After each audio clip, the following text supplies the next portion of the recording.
Het 600-jarig bestaan van de Grutte Tsjerke in Dokkum kon door corona vorig jaar al net grut vierd worden. Maar de ambitie is des te grutter. Zou die juist blikken bij de jubileumpresentatie van een boekje hoe de historie van deze monumentale tsjerke onder de markt. Want het aantal bezoekers moet flink omheeg. Wij zijn heel blij geweest over dat opheeg kon naar 15, misschien wel 20.000. Dus dat is het geval dat we mij schermje altijd gaat om het inzetten van subsidies. Hè. En dat kan door de Grutte Tsjerke nog volle meer centraal te stellen in Dokkum. Ja, iets wie het ook al een moetingsplak voor Eltsenien.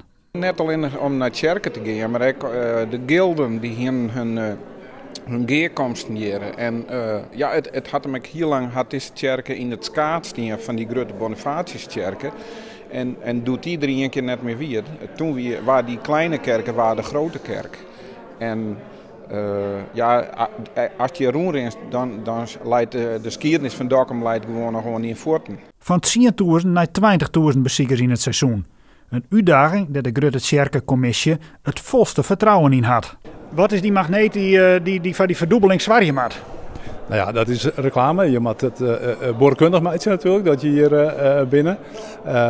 En we hebben het voordeel dat mensen zich wel onlutsend vielen tot Tsjerken. Ik heb al verteld, zelf ging ik in Boeteloon, ik was in de Tsjerken daar en binnen protemeesters niet door.